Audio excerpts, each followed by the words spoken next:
Interrogations can go on for hours or even days, but in some rare cases, interrogations can last just seconds.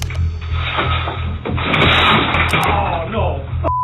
From accidentally confessing to escapes, these are 5 of the fastest police interrogations in history. Starting with Raymond Gates demonstrating exactly how to head straight to prison in seconds. Raymond was brought in after police obtained footage of him assaulting a 17-year-old girl.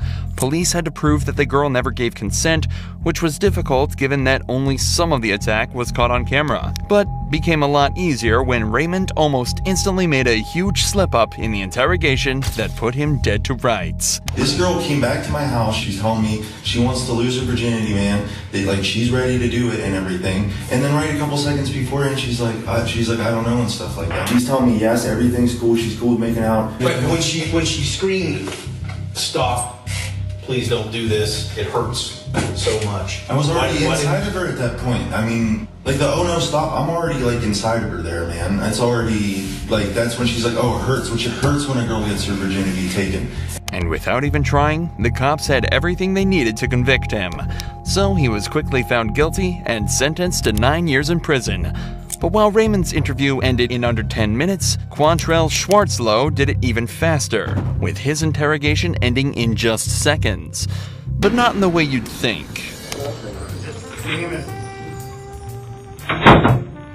Quantrell was brought in for strangling a girl and assaulting her, a crime he clearly didn't want to be convicted of.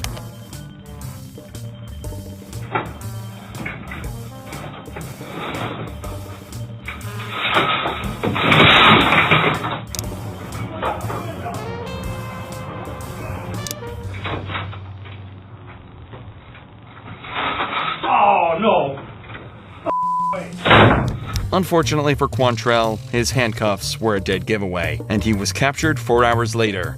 While it's unknown exactly what happens to Quantrell after, this clip will forever put him in the Interrogation Hall of Fame. However, Ricky Hawthorne took a much more straightforward approach to ending his interrogation, managing to confess in record time. Ricky was found covered in blood near the bodies of Lara Kuchar and Tommy Skeens. Lara had clearly been assaulted. Ricky's DNA was also found at the scene, so police had no worries when bringing him in. Surprisingly though, Ricky would make it even easier for them.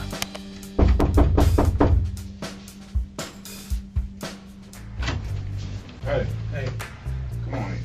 Hey, yes, sir. Yeah, I did. I did it. You know what? Let's do this. I did it, but I think somebody came behind me and finished it. Okay. Yeah, I did it. So much for staying silent. However, Ricky is alleging that he wasn't actually the murderer. He just attacked the couple and assaulted Laura. It was someone else that finished the job. Even though the evidence was stacked against him, he still would have had a better chance of getting away with it if he just stayed silent. There's 3 more people. I don't know. And you know what? They was living when I left, but I think somebody came in behind me and finished them off. I did beat the shit out of them, but it was somebody else. I left.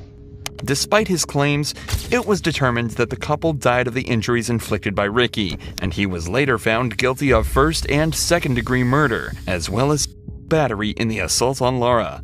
But Jared Murray takes the cake for the most insane interrogation in history. Jared had shot his friend in the head during a car ride to Walmart for no other reason than to know what it felt like to kill someone. Jared attempted to flee by hitchhiking to Canada, but was picked up by an officer after perfectly matching the perp's description. The officer took him into custody where a quick but truly chilling interview took place. Okay, and what do you remember telling me?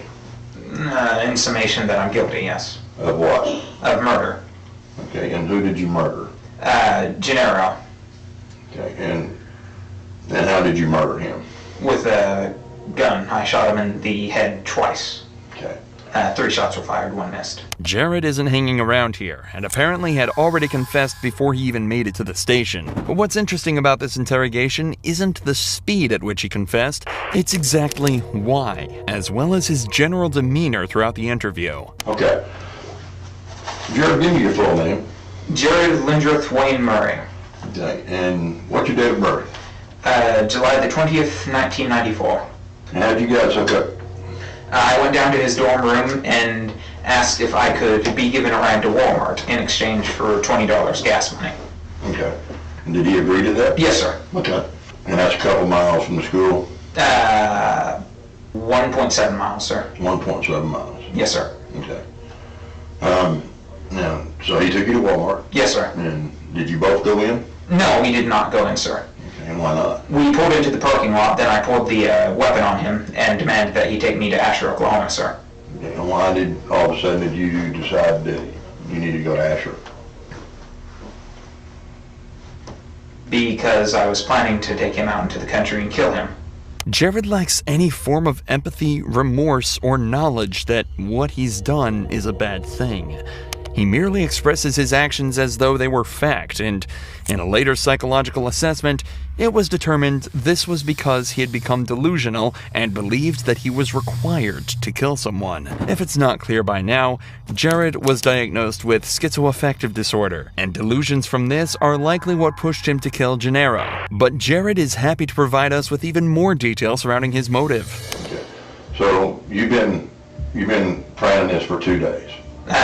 2 weeks, yes. 2 weeks. But not with a selected individual, no. Okay. And when did you get to the point where you knew it was going to be him? That was 3 days prior to the incident. And why him? All the kids in college here, why him?